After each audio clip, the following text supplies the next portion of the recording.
Catflap Chats, back once again. This week we are joined by, well, professional boxing coach in his own right, but also former middleweight world title challenger, Mr. Gary Lockett. That was a very good way of addressing me. That was really good, yeah. Polite enough? Yeah, most people mess it up. Do they? Former light, Gary Lockett anyway. No, very professional. You've done your research, obviously. I've had a little look. Obviously, we've known each other for a while now through the gym and my failed attempt at white collars and boxing classes. Cheers. Thanks for having you on, pal. I've got a tiny rebel today. I've got the Cali Pale Ale. You've got the, is it Club Tropical? Yeah. Oh, what is that? No, not a fan. I'll drink it. Like a little pale ale there. Cheers. Oh, nice and cold. How's things then, pal? What's Yeah, really good. what's been going on this year? Obviously, Well, complete change of normality. yeah. What's it been like for you?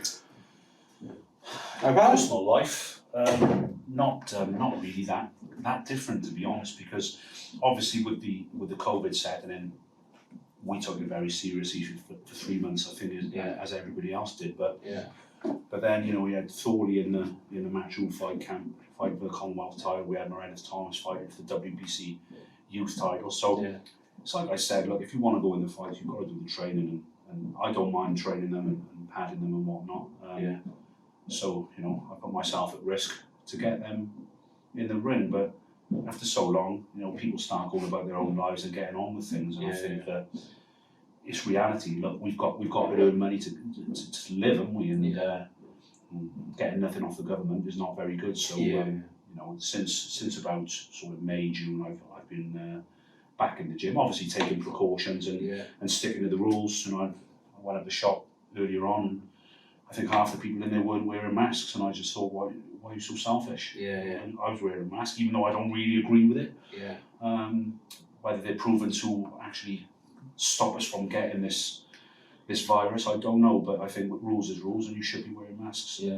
How did it affect day to day and training? And I know that obviously, because the majority of people who follow boxing will see Sky Sports and Matchroom, for example, probably more so than BT and Frank Warren, and they see all the testing and stuff like that. How did it affect you guys getting the guys in and training, and advisors? Were they training in masks? Or I think once we made the decision that we were going to do it, I think things got a little bit more relaxed in May and June time, and luckily enough, that's when the training was taking place.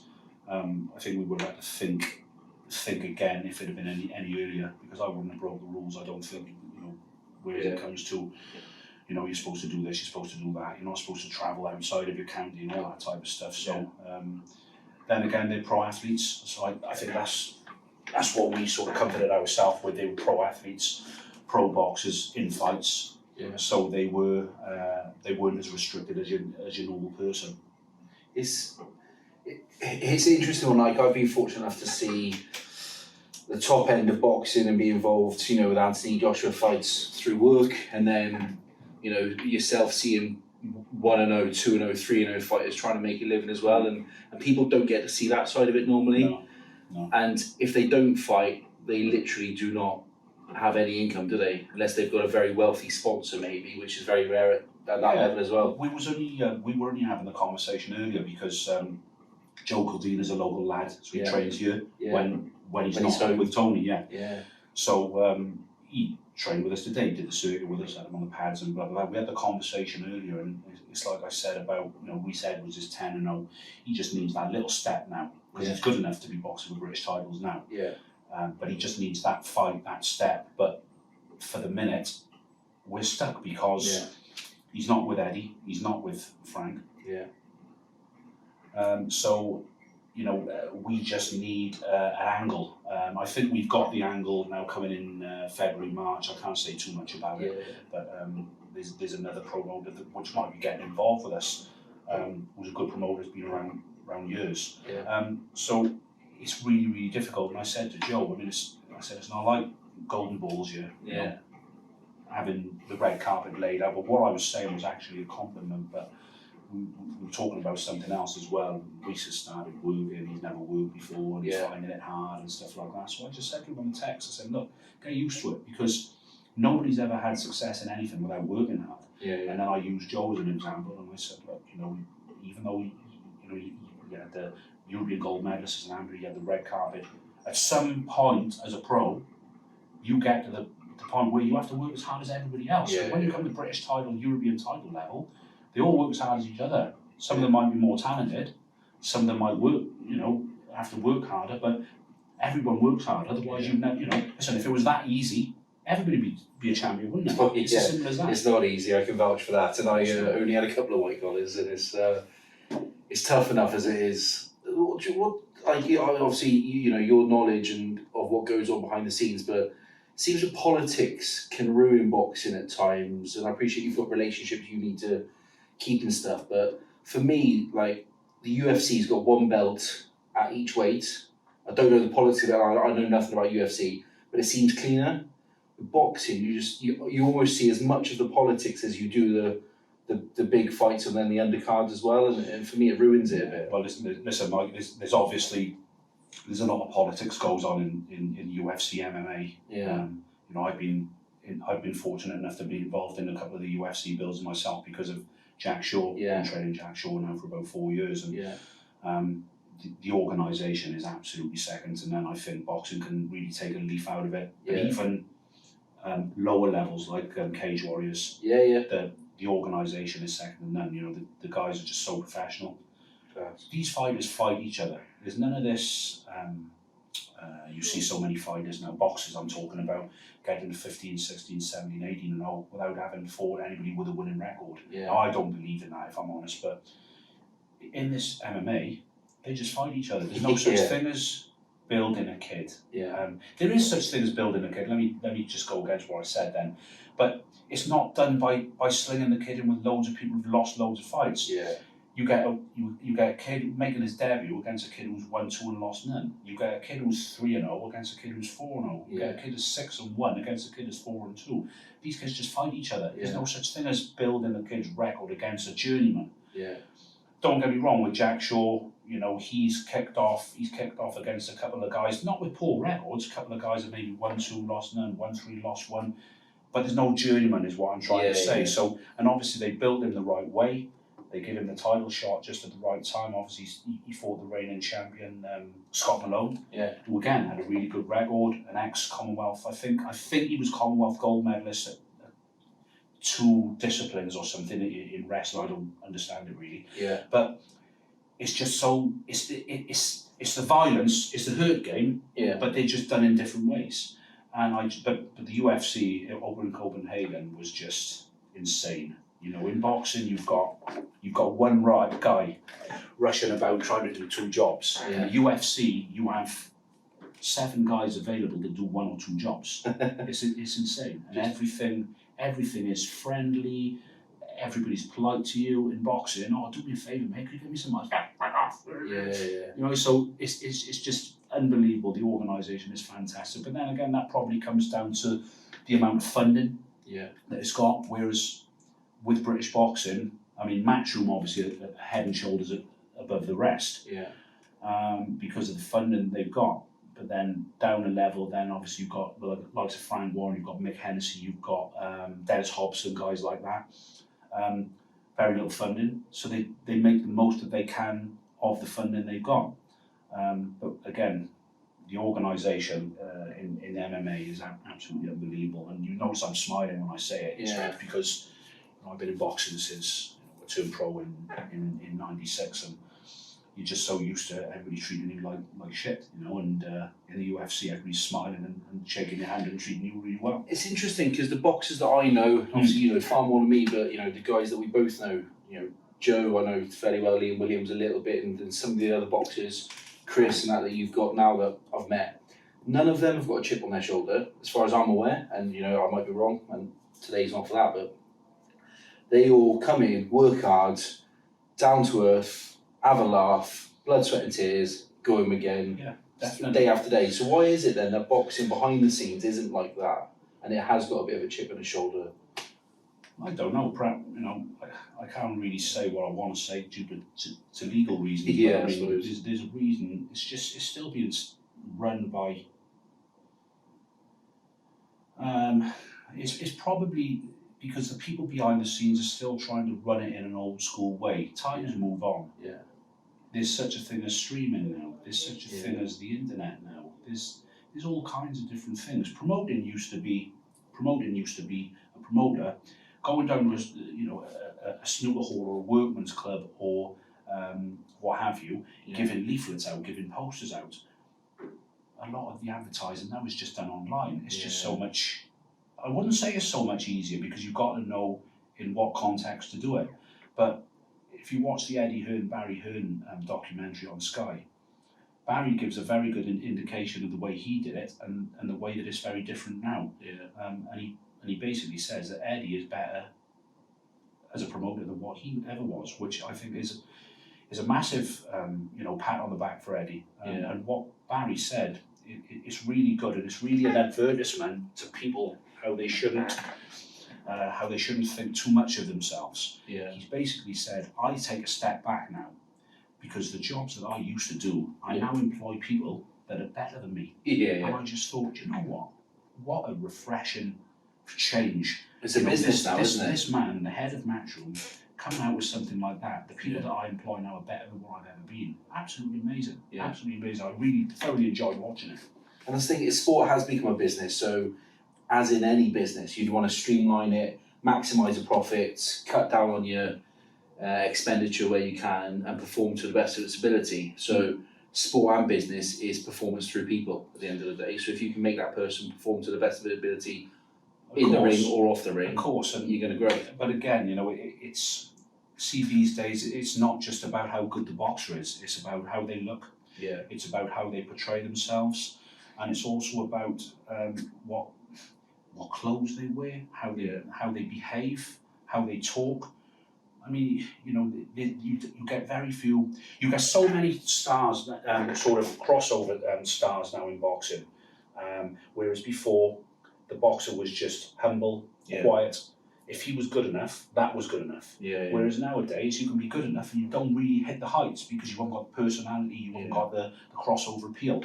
But I think Eddie's been very good at picking out those people and taking them to the top. I mean, AJ, obviously, and there's plenty more coming through, not maybe on AJ's level, but he's done fantastically well, Eddie. I think he's really changed the face of British boxing. I think he's used social media for what it is as well.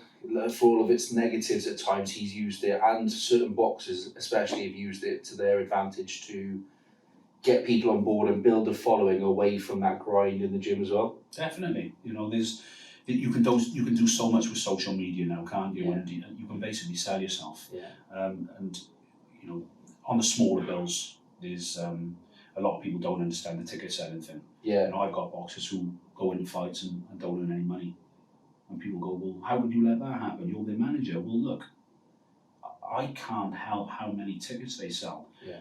The promoter is probably between 7,000 and 10,000 down. And we're talking of billing, let's say, the Vale Sports Arena in Penarth. Okay. The promoter might be between 7 and 10 grand down before the first bell starts. Yeah. So his only way of getting that money back is the boxers that sell tickets, he has to take, it's called paying money into the house. Yeah. That's the only way to get the money back. However, the boxer who's selling tickets, or the boxer who's on the left-hand side of the bill, it goes back to what I'm talking about, building kids up. If this kid's boxing a journeyman, that journeyman's got to be paid. He's not coming in to win. Yeah. That journeyman's going to cost $1,200 for a 4-rounder and probably $1,500 to $1,600 for a 6-rounder. Okay. He's got to be the first person that gets paid. Yeah. So if the kid sells, let's say the kid sells $3,000 worth of tickets, straight away, let's say it's a 4-rounder, he's losing £1,200 to the journeyman. There's $1,800 left. Normally, if the promoter's fair, he'll say, we'll go 50-50 and what's left. But you've got $1,800 left, the boxer gets $900, the promoter gets $900. So the promoter, there's £900 now come off his debt, so to speak, and the boxer gets $900. But then you've got the kids then that really what's £900 for a fight every 2-3 £900. months? It's not much, is it? I was lucky that I was a very good amateur, so when I turned pro with John Hyland, who had a contract with ITV. I then went to Matchroom for a couple of years, and then I went to Frank Warren in the end. So I was lucky enough, I didn't even know what ticket sales was. Okay, I sold a lot of tickets, and I got a proportion of that, but I had X amount didn't rely on it as much. I had as X these amount in my guys. contract, I knew what I was going to earn anyway. Yeah. Whereas most of the kids these days are on ticket deals. And listen, I got a kid called Jay Munn, who does it exceedingly well. Out of the tickets, the last fight he did about 9,000 worth of tickets. Yeah. So he earns well, and he saves his money, and that's great. But Jay puts himself about there a little bit. Obviously, he's a Cardiff City fan. Yeah. Puts himself about social media. He understands. He gets it. Yeah. Whereas some people, they may not be as outgoing. They might be a little bit shy. Yeah. They Not don't quite as want- comfortable. Yeah, they don't feel comfortable putting dozy daft things on social media, so to speak. And you know, Moretz Thomas is one of those kids. You know, he doesn't really do well with the tickets. I think that once he did about $4,000. Yeah. And he did well, but I think on 3 or 4 occasions he hasn't earned anything at all. So as a coach, then I don't earn anything at all. But listen, that's by the by. You know, I can remember he had he come out of it with 15 quid, right? And he went, I only have 15 quid. He said, I want you to have it. I went, what are you on about? He said, I want you to have it. I said, listen, I don't want your money, you put it in your pocket. Yeah. So he put the 15 quid inside of my bag. Yeah. Now the reason for that is I don't think I'd been paid. I'd been training for about a year and I hadn't been paid anything. He put the 15 quid inside of my bag. That meant more to me than the kid. If the kid had 10 grand and he gave me $1,000, that meant more to me because it just showed the quality of the kid. That he was willing to do that. Yeah. I didn't ask for the 15. No, I mean, no. a lot of the time, look, when it's almost insulting if you like to take. If I said, give me £1.50. Yeah, exactly. Pathetic. You know, look, some of the kids earn 600 quid, 700 quid. I just have to worry about it because 50 or 60 quid to them is worth more than it is to me. You know what I mean? I've had my career, or a few quid in the bank. Yeah. It's not a money thing. It's a success thing for me. You know, I want to create champions and whatnot. But obviously, and I've had decent paydays out of it as well. Gavin Rees, Liam Williams a couple of times. Yeah. But for every decent payday you have, you have 10 others. Or you might have 100 quid about 100 times, or you might get nothing. You know, 30 or 40 times. So you've got to take the rough with the smooth. But I can definitely tell you that a professional boxing coach very seldom makes money. It's interesting because people don't see that side of things. They think we're all millionaires. Exactly. They see the Eddie Hearns and then they see I don't know, your Adam Booth, say, with really successful stables. That's a different kind of fish. So your Adam Booth, that's a different. I mean, and that's not given to him. He's obviously worked up to that level, but people don't see the hall shows where you're traveling around the country fighting people, and then, like you said, paying people to come in. I heard something about a journeyman, and he was like, he had 100 odd fights, and he'd won 3 or 4, and but he was earning 100 grand a year or whatever. So if you going back to what I just told you, that's the run of the mill. So 1,200 for a 4-rounder. 15 to 1,600 for a 6-rounder. So if they're boxing twice a month, and they have a job as well. It becomes a lot of money. And listen, how many of them are going to pay tax? Eddie Bird. That's not really your name, mate. Your name's like Johnny Jones or something. So they're putting all the money through a different name. But listen, credit to them, because without journeyman, just for the record, a journeyman is a fighter who goes in the ring to. If I've got a prospect making his debut, the journeyman might have had 15 fights. He might have won 2, won 3. Most of the time, he goes in there, tries to look after himself, go the 4 rounds or 6 rounds, wherever it's scheduled for, and then box again a week later or 2 weeks later. Without journeyman, boxing wouldn't exist. Because there's too many people who don't want to fight anybody. And if I did a bill, not that I'm ever planning on doing a promotion again, because the couple I've done, I've lost money every time, very naturally. But if I have, let's say, Joe Blogs top in the bill in Vale Sports Arena in January, and we have a late pull-out the day before, I might phone a journeyman and say, look, can you step in? What's the money? Now, at this notice, you can't say, oh, well, it's a 6-rounder, we'll give you £1,500. Say, look, it's short note, we'll give you £2,000. Kid comes down and saves the day.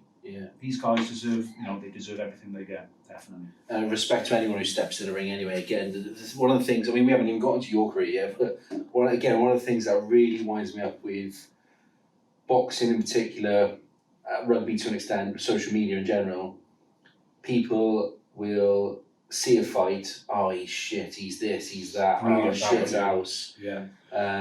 Can't believe he's ducking him, blah, blah. And I'm like, I've never fought at any level here, like I said, white collar fights or whatever, but to do that 10 weeks training and then step in the ring and fight someone, I can understand a little bit, and having seen you train people, Liam Williams train, Cordina train, I understand just a small part of what they go through just for that 36 minutes. Yeah, well, I think what you've just said there is spot on.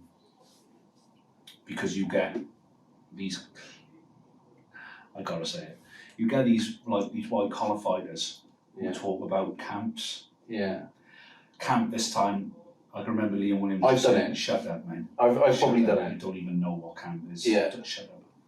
You know, Liam Gavin Rees, shut up. Yeah. No such thing as camp. They get a lot of stick. I prefer I prefer not to get into arguments on social media. I don't say anything, but listen, it doesn't mean that I don't think anything. Yeah. I see it. White collar is white collar. It's as simple as that. And listen, credit to anyone who gets through the ropes. They've got bottle, and it doesn't matter if you're going through the ring as a white collar fighter, as an unlicensed fighter, as an amateur fighter, or as a pro. I respect every single man who has the bottle to get in the ring, because, as I said, if it was easy, everybody would be doing it. But you know, you certainly get some characters out of the white collar doing the people. They do really think they're pros. And but I think it's just important to understand what level you're at. But again, don't take that as I'm disrespecting anyone. No, I'm not. But it's just sometimes people just get. It's the ego, away. And I can fully buy into it, because again, I'd had two, I think, and then all of a sudden you're walking around UFit boxing, like you're there every Tuesday, Thursday, Saturday, you know everyone.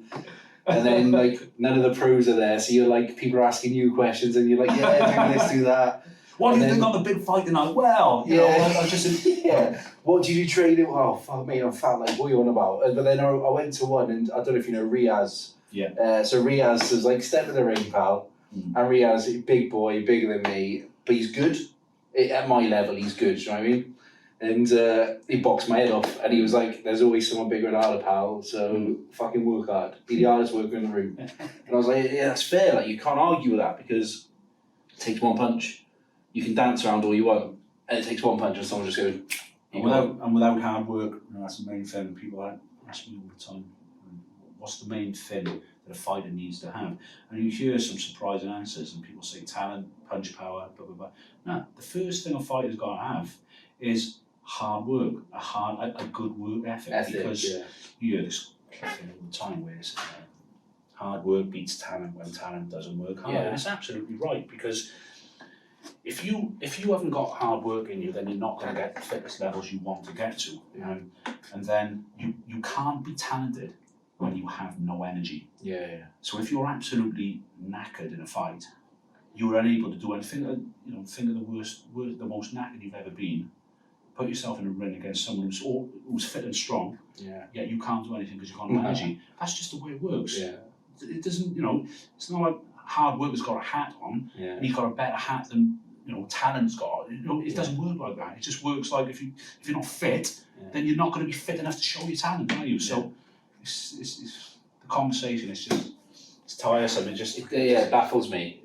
It's unbelievable. But baffles me. Going back to what you were just saying, I just wanted to touch on it. I mean, did you see the fight at the weekend? Joe Joyce. I thought you were going to say Tyson Jones then. No. Good God, man. No, I didn't watch that. You just pleased me no end. Yeah, I saw the Joe Joyce fight, but again, everyone thought Joe was going in as an underdog. And to be honest, I hadn't seen much of Joe Joyce. I knew he had obviously the amateur background. Daniel's obviously being touted as, you know, the next big thing, the youngster coming through. He'll challenge AJ and all the other guys. So I always bought into the hype then as well, that he'd win 5 rounds, 6 rounds, whatever. But someone had said to me, and I might have seen it on some social media, if it goes longer than that, he's in trouble. And obviously Joe Joyce fucking jacked his head off all fight, like. That's not strictly true though, is it? Because, I mean, to start off with, it was the 11th round when it finished, right? Or the 10th? 11th, 10th or 11th, yeah. Right. So it was 30 seconds in, wasn't it? I had dead level. But if anybody was winning the fight, it was Dubois. However, However, Dubois he was showing distress signals from about the 5th round. Yeah. His eye just got massive quickly. Yeah. So Joyce was quite cool in the corners. Yeah. So it wasn't actually what people said. If it goes, he's going to be in trouble. He did well, Dubois, but I think he looked a lot more muscle bound than what he had done for his other fights. Yeah. Those muscles, they need oxygen. Yeah, of course. So when you let a few shots go, and you could see it in the rounds, when he pushed Joyce back, he'd land a couple, he'd sustain the attack, he wouldn't sustain the attack, he'd go in for a second phase. Yeah. And then once he's had that second phase, he couldn't sustain it, so he'd have to step back and then he'd give the rest of the round away on Joyce's jab. Yeah. Boxing News asked 12, and I say experts with inverted commas because apparently I'm one of them. Okay. I'm no expert, I'm just a boxing man. Yeah. I was one of them. 3 of us had Joyce winning, 8 had Dubois winning, and 1 had a draw. Yeah. Only 3 of us were right, and out of the 12. Yeah. But it was an easy mistake to make because my prediction just basically said, look, I think Joyce had the amateur pedigree. Yeah. And I didn't say he looked bad, but he does look bad. A lot of the time he looks very ungainly, he looks very awkward. You just go, how is this guy doing this to this guy? The other guy looks as though he punches a lot better, he punches a lot harder, he's slick, he's got better bands. Yeah. I don't. But and another thing, Joyce got robbed blind in the Olympic final against Tony Yoga. Yeah. He got robbed blind not robbed blind. I thought he won the world championship against the same guy, had a silver there. But then I thought, as I said, the Olympic final, I thought he beat him clearly. Yeah. And he lost the final. So to me, in my mind, he's Olympic and world champion. Yeah. So then what kept coming into my mind was, you don't win amateur titles like that if you're not very, very, very good. Yeah. So, luckily enough, on this occasion, I had my prediction right, because most of the time, don't ask me who's going to win. Can't get it wrong, but on this occasion, we had it right. But, I went a long way around then. What I was talking about is trials and the way that the fight ended. Yeah. It was obviously very controversial, and the shit people come out with, the people that have never took a smack in the eye. Yeah. He quit. Well, yes, so what? He quit. Yeah. You weren't in there. You didn't feel the pain the guy was going through. He's already absolutely knackered. Yeah. He's showing distress signals from maybe the 5th round, because you can see the way that Martin Bowers is talking in the corner. He's trying to G him up. Yeah.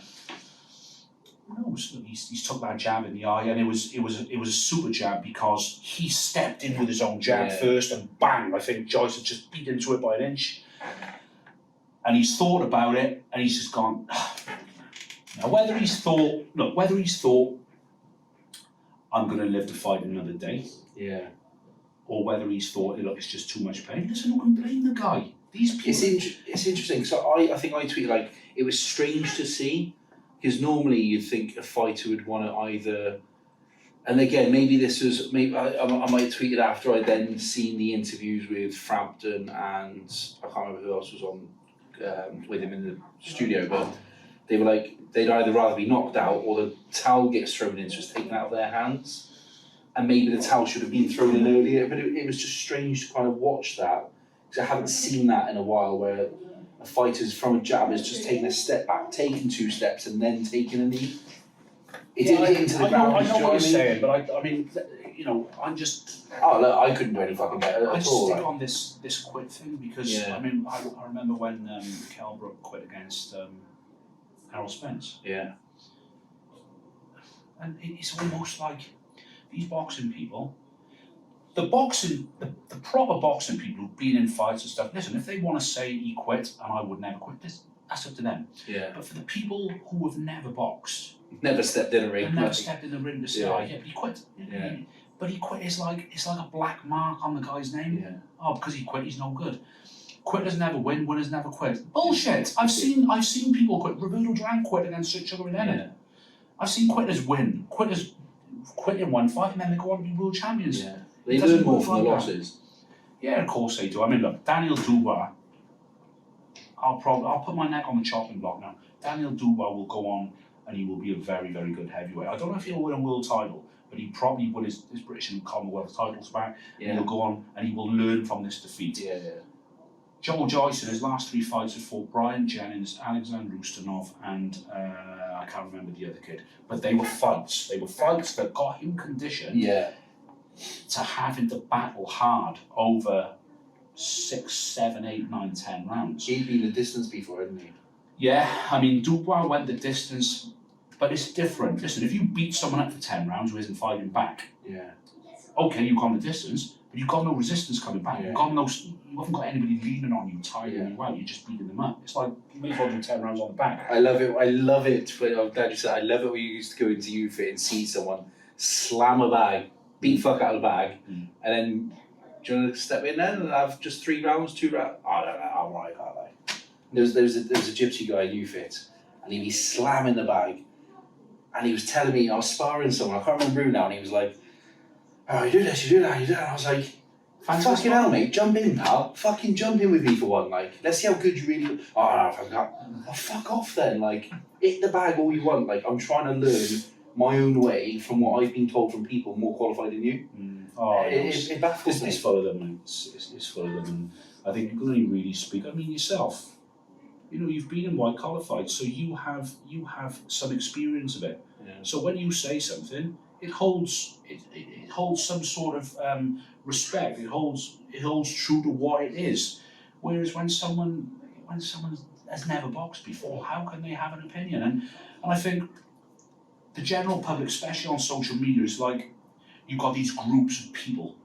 I don't get involved, as I say. I don't get involved in arguments. I'm not cut out for that. Yeah. But they like, one of those. This boxer like Paul Smith wasn't. He's one of those ones. He thinks just because we haven't boxed, we can't have an opinion. Well, yeah, you can have an opinion, but don't troll people. Don't have overly strong opinions on things when you haven't got a clue what it's like to be smacked in the mouth. You know, and it's just crazy. Some of the things they say. It's the same. I'm going to go off on one now because I'm getting wound up by this. You know, it's the same. It's the same in every sport. I know that you've got to shoot off in a bit. But, 4:30, so we got 17 minutes. We've got 17 minutes. What do you want to chat about? I'm interested in your career as a boxer, but I'm also interested in your career as a coach as well. And just before we get up, would you have liked to have boxed in this era now? No. No? Too good now. No. I mean, you know, for myself... Take us through your journey. We had a guy this morning came down from London to do some... just film the boys and whatnot. So Chris Jenkins couldn't make it.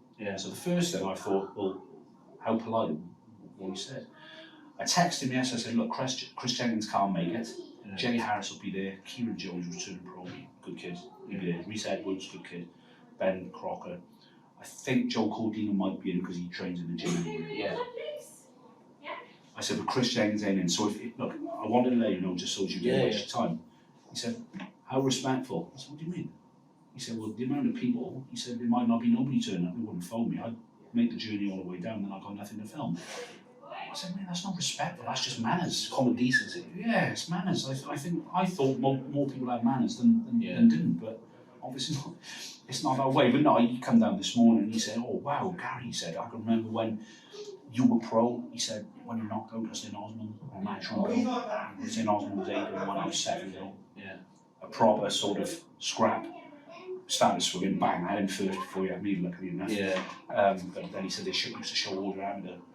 I was knocking kids out at sort of 13, 14, 28 consecutive knockouts on a trot. Did you? So, not a lot of people. I didn't know that. So I was looking. I was doing a bit of research. And I couldn't find much about your amateur career. This is the gutting thing, especially for like my son. My son, he's a sport. He'll never box, but he goes on the pads with me. Very, very fit. He's taller than me. I seen you two training in lockdown. Yeah, built like a British house. But you know, he's got like if boxing was the way it is now, there'd be lots of information on it. But the only information you can get is my box record, sort of interviews with websites. But most of it is as a coach. So there's the one video on there, Gary Lockett's knockouts, and you can find a few fights on there if you look hard enough. But I watched that yesterday. What me getting beat up? Yeah, that's nice. I saw 2 yesterday on one particular website. I can't remember what it was now, but it was one, and you were I didn't realise the power you had. You know, left hook, right hook. You were slamming people, and they were hitting the deck. Yeah, well, you know, that guy's just saying that this morning, it sort of brightened up my day, because Yeah. he could remember. Yeah, yeah. Half these kids I train, they don't know what I did. And then, you know, you go to some of the bills, Yeah. and Jay Harris, I think, and I said something, and you know, Alan Smith, who trained Bradley Skeet, trains, he trains Dennis McCann, Okay. old trainer, Alan, been around years. Yeah. I said something. I think I took Liam up there with Jay Harris. Yeah. I said something, I tried to do this. I don't know if they cocked their eyes, he went, why? Do you fucking realise what I did as an amateur or as a pro? Yeah. What do you mean? I said, this guy was one of the biggest prospects in boxing when he turned pro. Yeah. I said, yeah, what happened after that? Hey, you got a good record though, wasn't No, it? I did alright. 30-2. I won the WBU. Yeah. I beat Brian Rose, Yeah. number one contender for the WBO. But it just so happened that, look, here's how it works. Sometimes you get a world title shot, right? Yeah. And like Liam Williams is in a position now, right? Yeah. He has to fight a very good fighter. Yeah. Say Andrade gives that title up, Yeah. because obviously Andrade is a two-weight world champion. He's chasing the big fights, Yeah. right? So they'll look at Liam, and obviously, listen, Liam Williams is a world-class fighter, Yeah. but he's not known in America. Yeah. So they'll look at that and go, oh, listen, this is a thorn. No, this is just Doesn't bring enough money. Yeah, that's what I'm saying. We need a big fight. Yeah. You know, because HBO or Showtime or DAZN are not going to pay that money. Yeah. You're not going to pay massive money for the fights. So he's looking for the big fights. Now, if Andrade gives the title up, Liam Williams could end up fighting the number 7 or number 8 contender. Yeah. You have to get the next available challenger, okay, for a vacant title fight. Excuse me. Which would be great, Yeah. because he bowls him over, he's world champion, he gets to make, you know, right? However, when I had my shot, we thought that was what was going to happen, right? So I'm like, Kelly Pavlik's chap, no way he'll fight me. Looking down the ratings, I'm like, yes, I'm number 1, WBO. Yeah. Sebastian Zibic, number 2. I'm like, So we're in I'm it. all over Sebastian Zibic. Yeah. He ain't great, he's not a massive puncher, Yeah. tough boy. I think he was unbeaten, I think he drawn 1. So I can remember thinking, right, Frank get home advantage, I'm all over that. Yeah. So anyway, training, feeding my son the one morning. So Dean Powell, God bless his soul, Dean passed away about 5 years ago now. He said, Gary, you sat down? I said, yeah. He said, we made the Pavlik fight. I went, fuck! Pulled the phone away from my face. Yeah. What's the money? It was half decent money, you know, but Yeah. people go, why? I said, well, I'm expecting to fight Sebastian Zibic. Yeah. Now I've got to fight this monster, Kelly Pavlik, who's about 6'8". Yeah. You know, he's massive for the weight. He's knocked out Jermaine Taylor. He's knocked out Edison Miranda, who was a killing machine. Yeah. Now I've got to fight him. Now look, I'm not scared of no man Yeah. in a boxing ring anyway. That's my size. And if I hit him on the chin, he's going out. It's as simple as that. Yeah. But that's the reason these guys are so good, because they don't get hit. You know, and then when they do get hit, They can take it. they take it and they get dropped and they come back, and that's what he's done. Yeah. So even though, you know, I would rather have fought Sebastian Zibic, don't get me wrong, look, you know, the fight come up, and when the fight cut, I was up for it. Yeah. But I never went on points, I went in to knock him out. Yeah. Yeah. But I wasn't on Pavlik's level, and I've always been a realist. And I was probably a good European class fighter, Yeah. maybe fringe world class. Yeah. But I'm comfortable in my own self to admit that. And I don't think many people are. No, they're not. I think lots I of think people that's are not credit to you as realists. a person. But, you know, listen, I could have fought Sebastian Zibic, maybe knocked him out, maybe won on points, and then I'm a world champion. I'm a world champion without beating a world champion. I thought a world champion has to beat a world champion. has to beat the best to be the best. Yeah. Well, maybe I wouldn't go that far. I mean, as a manager and as a trainer, I think it's about who you avoid. If you can get a fighter into a world title fight without having really fought anybody, and he fights him for the world title, he gets 200 grand out of it, then I've done really well as a manager. Yeah. As a fighter, I was always pretty business minded, and I thought the same. You don't have to. Why are you going to fight are you going to fight a certain person, King Kong, and then knock the shit out of? Are you going to fight someone who's maybe WBO champion or maybe WBA champion who's nowhere near as good, and win it, and win the world title, and go on and make a lot of money? And I think that's where a lot of fighters get confused. Are you in it to be the best, or are you in it to make money? Or are you in it for a little bit of both? So it depends what you want. If you want to be the best, then you strive to fight the best there. But for me as a manager, I'm trying to get the person into the best position I can and making the most money that I can. So for me, it's about who you avoid. You know, if you win those titles, maybe eventually you will fight those guys for bigger money. But they'd have had that many fights to prepare for it, that they'd be in a better place. Yeah, you know, I mean, it goes back to what I said about Joe Joyce. He'd had 3 fights in preparation for Dubois where he prepared himself for a difficult fight, whereas I think Dubois just bowled everybody over. They were bringing, I think, didn't he fight about 3 months before, and they brought in some guy who was like no bigger than cruiserweight. He went down in the first and he went down in the second a few times. So it was just basically it was no point. That did nothing for him in preparation for Joe Joyce. So yeah, I can talk all day, man, if you get me on the service of that. So. Oh no! I think what I'd love to do is, having spoken to you today now, and like I said, we haven't really got into your career as a boxer or as a coach properly yet. Have you back on again at some point next year? 100%. Yeah. What did you and what are you getting more enjoyment out of? Oh, your coaching. I hated boxing. I thought I'd read that. I absolutely hated boxing. And it was a job for you. I started boxing as an 8-year-old, right? And I was useless. And I couldn't jab. Didn't like getting hit. I used to turn away from the shots, as most people do. I didn't particularly enjoy it. I used to get bullied in the old club that I was in. There was a couple of boys about 2 years older than me who used to smash 10 bells and 7 bells every, you know. But I just got better, and I eventually became really good. I left my original club and I went to Pontypool and Panteg. My old coach Tony Williams, absolute fantastic guy. He's still around now. He was the national coach of the Welsh squad, but he's still around. Tony. I had about 80 fights with Tony. I think I only lost 3. I lost 5 of my first 11 with my old club, and then when I went to Tony, I only lost 3 of my next 70. It's something like that. And out of those 70, I think I knocked out about 45 or 50 of them. Knocked out or stopped. That's impressive power. So yeah. And when I was 8, 9, 10, a lot of the time I didn't go to the gym, I wouldn't have my pocket money. So that's the reason I did it. And I think, was it in your family boxing? My dad did a little bit. But I think my dad saw a talent in me. And he just pushed me hard to try and get as much out of myself that I could. But I was never in love with boxing, you know. Even now, you know, I don't. Did you go to such and such bill the weekend? Which bill's that? The bill, the Joshua bill. No, I can get tickets for them. I've got contacts everywhere. It doesn't interest me. It's a job. You've got to get there. You've got to get back. Oh, people go, but it's Joshua.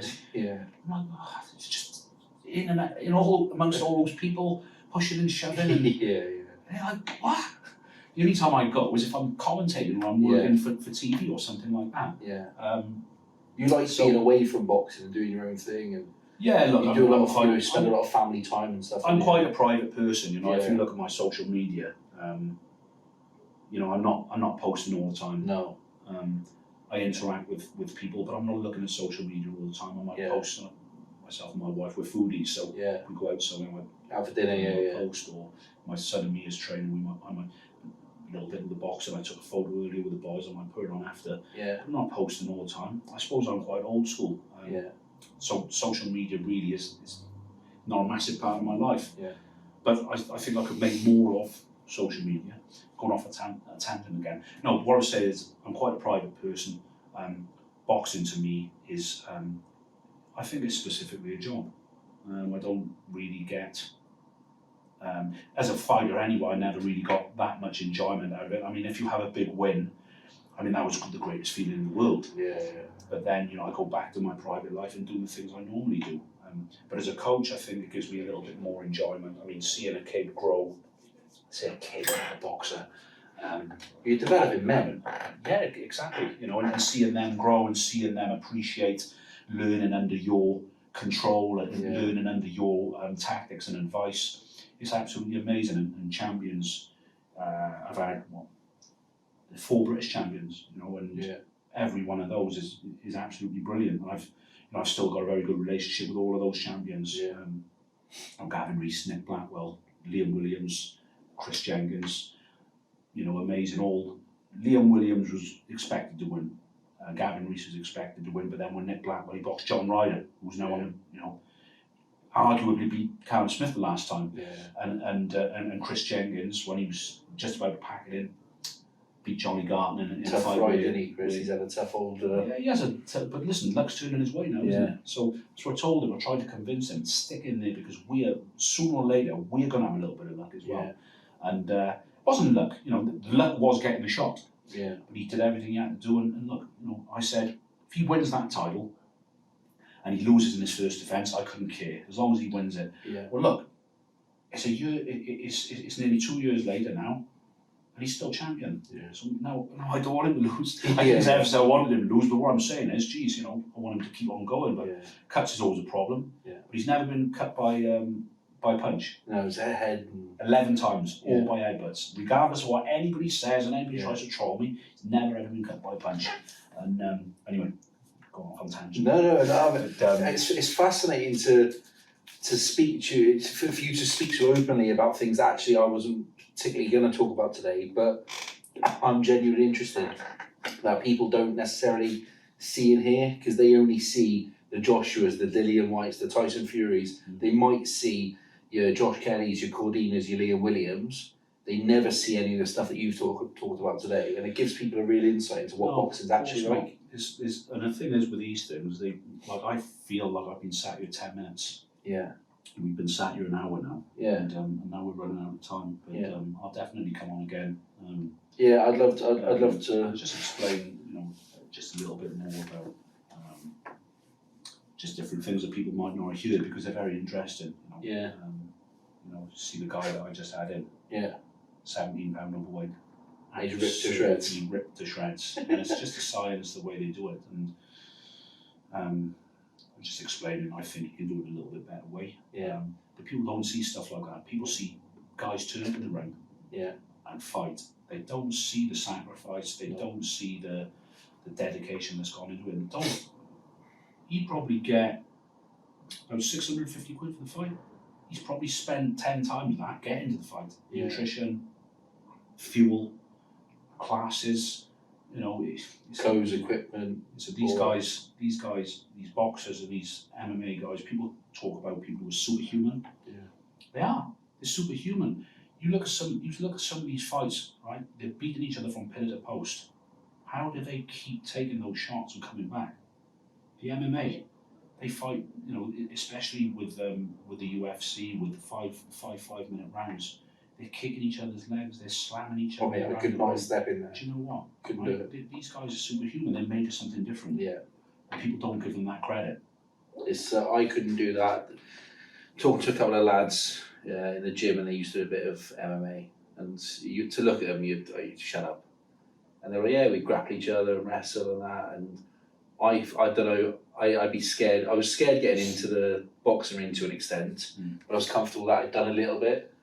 MMA is a different level. Because with boxing, it only comes, you know, they're not just going to up and kick you in the face, or they're going to kick you in the leg. Or take you to the ground. That's what I'm saying. So you know where the attacks are coming from. With the MMA, it could have come from anywhere. And Tony Bryan, who helps me with the boys, he wears the body bag and stuff. Good boy, Tony. He said, "You reckon Jack Shaw can take me down?" I went, "What?" He went, "Well, I'm a big guy, I'm like 17 stone." I went, "Tony, he'd take you down in about 3 seconds." He went, I don't see how. I went, "Because he'd go elsewhere. He's not going to..." I said, "Look, if I'm going to do with a body shot, I'm not going to let you know." So what do you mean? I said, "Well, I'm not just going to..." he said, why? I said, because you could just block it. Yeah. I said, I'm going to tap you in the face, then I'm going to whack you in the body, just to take your mind off the fact I'm going to. Yeah. I said, so if he's going to grab your legs, he's going to go elsewhere. So I said, Jack, you don't think you can take? He said, oh, I never said that. I was just wondering how. Yeah. So Jack's gone, right. And so he's gone, why grab your neck? You naturally put your hands up. No. So I grabbed your neck by there. Yeah. Tony pulled back. As he's pulled back, Jack grabbed his leg and just dropped him. He went, natural reactions is what gets you dropped. He said, because I grabbed the back of your neck, you immediately try to pull back. Yeah. So as you pull back, you're taking your mind off the fact that I might go low. Yeah. So he's gone low and just dropped him straight away. And I've seen Lewis Long. I've trained Lewis, 8 years now. Me and Long been friends. Me and Lou Long been friends. So I've seen him do loads and loads and loads of things. He's taught me a lot about MMA, same as Jack. And it's really fascinating sport. And the people that just think, people go, they're just rolling around on the floor. I'm like, all right. Right, okay, but you need to have a little bit of an education. Just last one before we wrap up. Do you train the MMA guys for their boxing in the same way as you would a boxer, or a different way? Slightly different, because it's like I think I need to explain from the outset to them, I'm going to teach you what I know, how to throw your punches in the right way, how to avoid shots. I'm going to teach you about defence, and I'm going to teach you in what manner to punch. Yeah. However, that could be detrimental to you getting taken down. But you have to work that out for yourself. Yeah. And they all go, no problem, just teach, I can work it out for myself. Whereas now, I think the more experience that I've got, there's certain things that I won't do because I know that it's detrimental. Yeah. And it's took a long while to work it out. Jack Shaw has me working the corner, so myself, his dad, and Carl Parker. Yeah. I'm proudest punch of that because it's a different sport. So obviously I know fighters value me and value what I can offer. That's why they train me, and that's why I manage certain guys. Yeah. But to be valued in a different sport is especially flattering for me. So that trust they've got for you. Well, it's not often I get chance to give a little bit of advice on something that might be relevant. But when Jack fought in Copenhagen, he's just stepped into range and he got cracked, and he said he didn't get hurt, but it just looked like he got cracked and he got shuddered a little bit. So at the end of the round, I just said, look, when you get into range, there's no need to strike with him because that's his only chance to hurt you. Is a big swing. When it's long, Jack was boxing beautiful. I mean, he looked like a pro boxer in an MMA ring. So just stay on the jab, and the more if he forces it, don't be forced into swinging and getting in a fight. So I'm not sure whether he took it or not, but if the thought was there. Yeah, he seems to be doing all right, mate. Say, look, I know you've got to shoot off. Big thanks to Tiny Rebel Brewery for the Beers Era episode. Big thanks to everyone who downloads, subscribes, rates, and reviews. Could have done with more than one though. Yeah, well, we'll do this next time. We'll catch up in the new year, mate. I'd love to have you on and chat about your career in a bit more detail. Your coaching career and some of the boxers in particular. You haven't even looked at that spreadsheet today, have you? I haven't. I've got a page and a half of notes here, and I have not touched it. We've just no need to. No need I've enjoyed it. It's fascinating to see. I've got a lot of experience. I've trained out with a lot of gyms. I've been all over the country. I've sparred so many different people. I've been in so many different situations. I mean, the Moscow one is amazing. I don't know if you heard the rumours of that. No. When Enzo knocked out Roy Jones. Yeah. When he was being managed by the Hells Angels. Okay. Putin. Yeah. Putin is probably the biggest gangster on earth. So they weren't happy with that. So Enzo told me to leave it for the book when he writes the book. But that's a conversation for another time. Put it this way: we weren't sure we were coming back. And that's deadly serious. Berserk. And if you look back at the fight, when he knocks Roy Jones I'll out, have a look tonight. You see the faces of the trainers and the people around the ring, they're absolutely fuming. And we were all... like on Snatch when Brad Pitt knocks out the guy and he's supposed to go down. It's similar to that. Similar to that. But there we are. Hey, nice to speak to you, man. Hey, Gary, appreciate that, pal. Big thanks to everyone. Download, subscribe, rate, review. Big thanks to Tiny Rebel, and we'll catch you all next week. Over and out.